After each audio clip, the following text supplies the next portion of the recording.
anybody else, end quote. We black people in this country are not culturally deprived, but culturally different. Actually, we are products of a dual culture, having the benefits and evils of the dominant white Anglo-Saxon Protestant culture and our own unique African Americanism. Now here we are, about 30 million strong, larger than some nations, coming into a new decade, still not fully cognizant of our power, only in sheer numbers. That's very important, only in sheer numbers. But understand that there are other groups, ethnic groups that are much larger, much smaller than we are, that yield much more power than we do. I'm saying, say, take the Jews, for instance. The Jews only number about, say, 6 million in this country, about 13 or 14 million in the world. But in comparison, they yield much more power than we do. And we're 30 million strong, man. There's a reason for that. There's a very real reason for that, you see. And how can less than, say, 6 million American Jews be more effective than blacks that outnumber them almost 5 to 1? You see, the watchword is culture and a steady survival motion. The Jewish people have a tradition of togetherness and peoplehood. They develop a nationalistic consciousness that's interwoven with their religious reality. That's very important.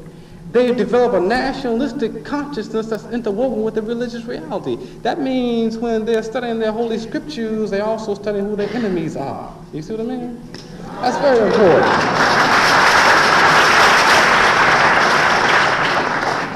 I'm saying they develop life-giving and life-saving institutions. In most cases, when a Jew gets sick, he goes to a Jewish hospital or to a Jewish doctor. When we get sick, we go to them too, you see. That's very important. They develop a sophistication for survival. The Jewish Defense League is one of the largest, most dangerous leagues in this country. But they don't go around wearing buttons talking about I'm a revolutionary. They just go in and do this.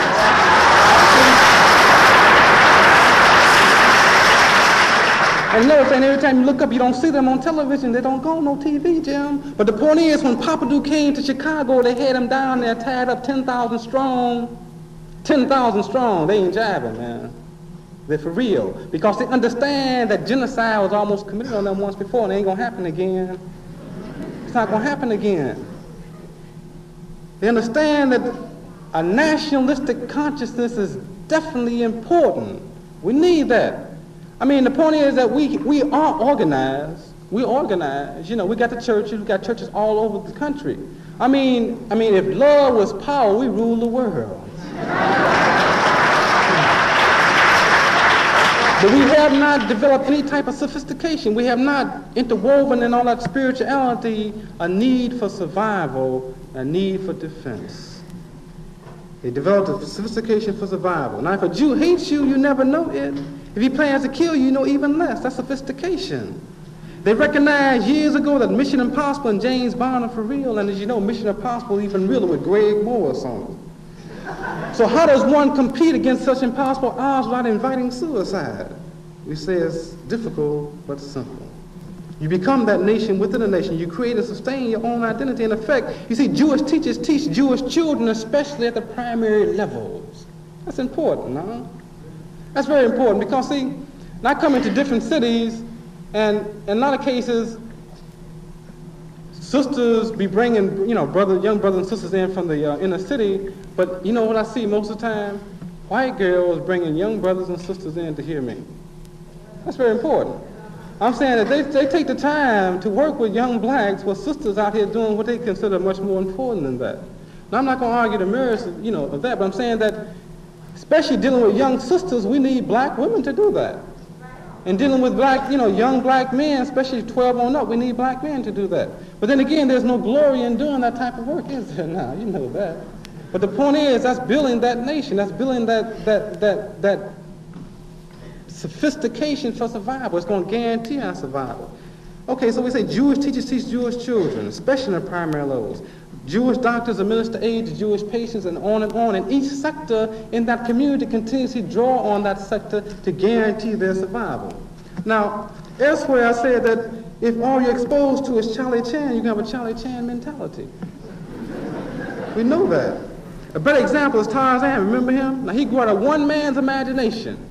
But because of prevailing anti-black conditions immediately became a nation's consciousness. What Tarzan did was not only turn us away from Africa, but from ourselves. And that's where we are now. Still unsure of ourselves, walking after somebody else's dreams, while the only fighting being waged is within the race.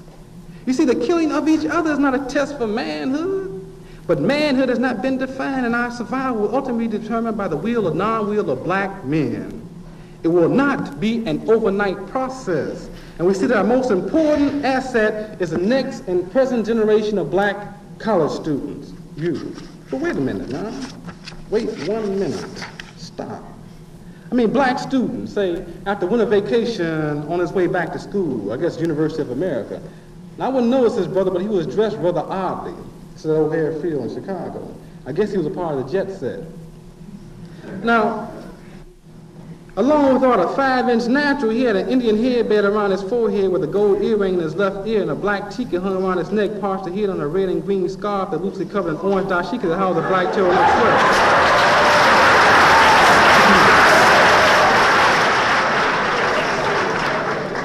Now, his tailor-made white bell-bottoms were accented by brown buckle cowboy boots, while a black slick-haired fur coat rested on his right arm looking like it could bite. Now, here we have a brother that didn't know what he was.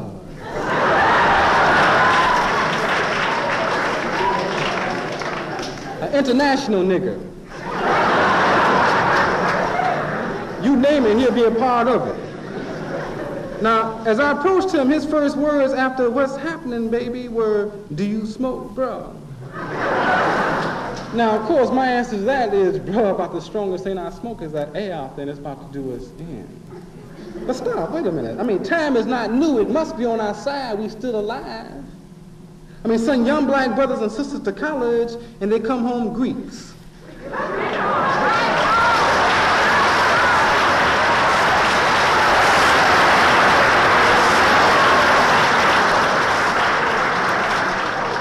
They're talking about how they can't relate to the community anymore. So here we have black alpha, phi alpha, and delta, sigma, theta, etc. Now, unable to speak Greek, with an obvious non-knowledge of Greek culture, only supported by an ignorance of their own past or present, only after 4 years to be graduated as some of the best whist players since a Cincinnati kid who didn't even finish high school.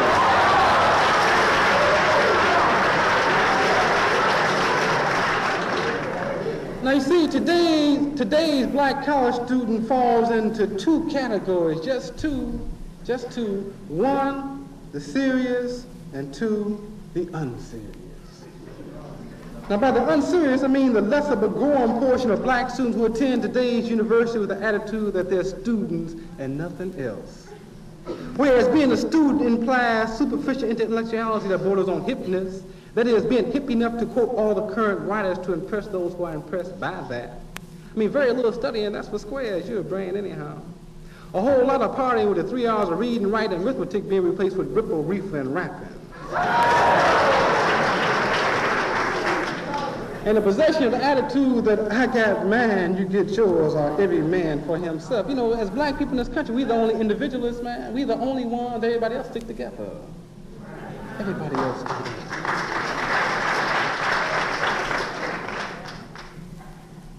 So we say that there exists no real commitment to themselves or to their people.